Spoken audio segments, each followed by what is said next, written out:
మనతో పాటు దేవి ప్రసాద్ గారు ఉన్నారు. ఏదైతే తెలంగాణ ఉద్యోగులకు సంబంధించి ఒక కమిటీ ఏర్పాటు చేసుకోవడం జరిగింది. ఒక్కసారి వారితో మాట్లాడదాం.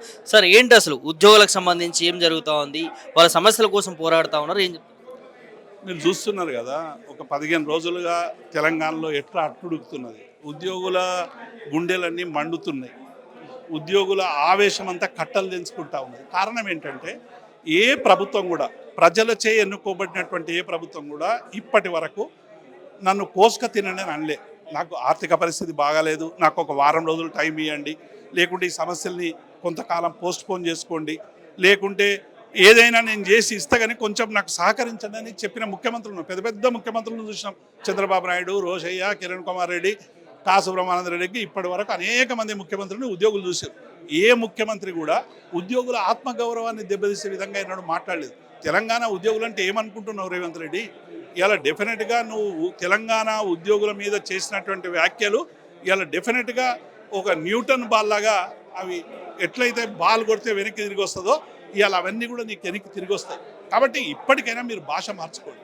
మీరు ఒక ముఖ్యమంత్రిగా మీకు మంచి అవకాశం వచ్చింది, పరిపాలించండి. కోసుక తినడానికి కాదు కదా మీకు పరిపాలన ఇచ్చింది. మీరు పరిపాలించడానికి, ఇందిరమ్మ ఇల్లు కట్టడానికి, 420 హామీలు ఇవ్వడానికి నిన్ను ఉత్తగానే వదులుతామా మేము? 420 హామీలు అమలు చేయాలి, 6 గ్యారెంటీలు అమలు చేయాలి, మా ఉద్యోగులకు పిఆర్సీ ఇవ్వాలి, డిఏ రిలీజ్ చేయాలి, మా 10,000 కోట్ల రూపాయలు రిలీజ్ చేయాలి, 317 జీవోను అమలు చేయాలి.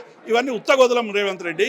డెఫినెట్గా నువ్వు ఇచ్చినటువంటి హామీని 5 ఏళ్ళు నువ్వు ముఖ్యమంత్రిగా ఉండాలని కోరుకుంటున్నాం.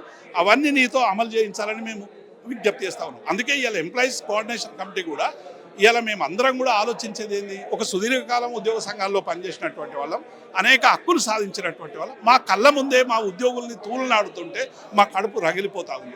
అందుకే ఇవాళ అందరం కూడా కూర్చొని మాట్లాడి మా తెలంగాణ ఉద్యోగులు ఒంటరిగా లేరు అని ప్రభుత్వానికి హెచ్చరించడానికి, మా ఉద్యోగులకు అందరికీ కూడా ఒక కొండంత ధైర్యం ఇవ్వడానికి. 80 ఏళ్ళు మా సుధాకర్ రెడ్డి, పాతులు సుధాకర్ రెడ్డి 80 ఇయర్స్, ఒక 50 ఏళ్ళు ఉపాధ్యాయుల సమస్యల కోసం పనిచేసి అనేక జీవోలు తెచ్చినాం. మా స్వామి గౌడ్ కానీ, శ్రీనివాస్ గౌడ్ కానీ, మేము కానీ అనేక పిఆర్సీలో చర్చలో పాల్గొన్నటువంటి వాళ్ళం.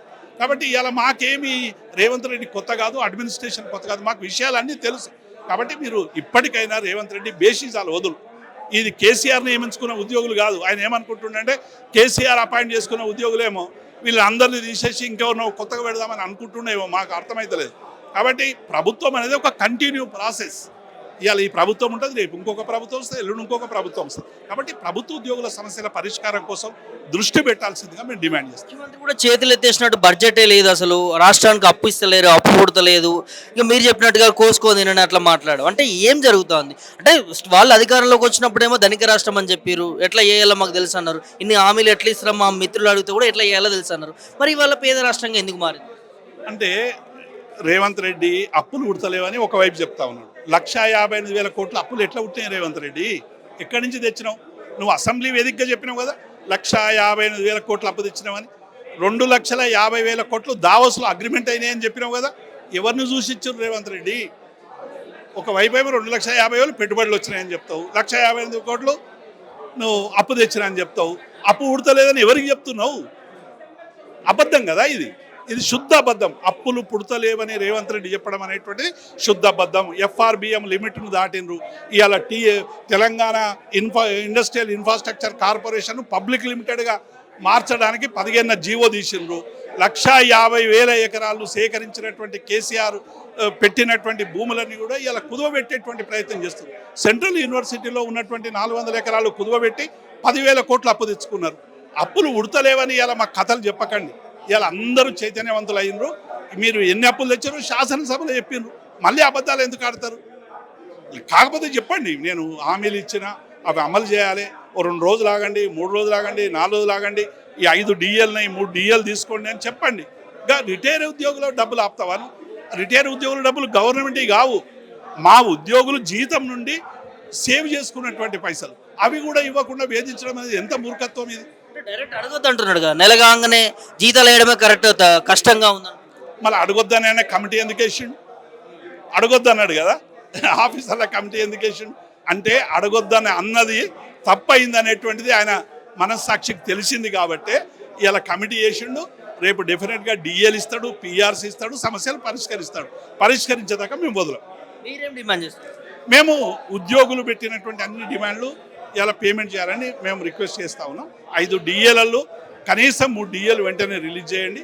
మా రిటైర్ అయిన ఉద్యోగులకు మాత్రం డబ్బులు ఆపకండి. వాళ్ళు కన్నీరు గారుస్తూ ఉన్నారు, ఆత్మహత్యలకు దిగుతూ ఉన్నారు, వీడియోలు పెడతా ఉన్నారు. 10% కమిషన్ ఇస్తే తప్ప మా డబ్బులు రావాలని కొందరు ప్రభుత్వం మీద బదనాం చేస్తూ ఉన్నారు. కాబట్టి వీటిని అన్నింటినీ పరిష్కరించేటువంటి ప్రయత్నం చేయండి. వెంటనే డిఏలు, రిటైర్ అయిన ఉద్యోగులకు పిఆర్సీ, మా కేసీఆర్ గారు 5% ఇంటీరియం రిలీఫ్ ఇచ్చిండు. మీరు పిఆర్సీ లేట్ అయితే ఇంకొక 10% ఇంటీరియం రిలీఫ్ ఇవ్వండి. పిఆర్సీ తర్వాత ఇవ్వండి, ఇమీడియట్గా 10% ఇంటీరియం రిలీఫ్ ఇవ్వండి. ఈ సమస్యలు ఇచ్చిపుచ్చుకునే ధోరణి ఉండాలి. చర్చల ద్వారా సమస్యలు పరిష్కారం అయితే ఇవాళ పాకిస్తాన్తో మన యుద్ధం చర్చల ద్వారా పరిష్కారం అయింది. ముఖ్యమంత్రి ఈ సమస్యను కూడా చర్చల ద్వారా పరిష్కారం చేయాలని డిమాండ్ చేస్తాం.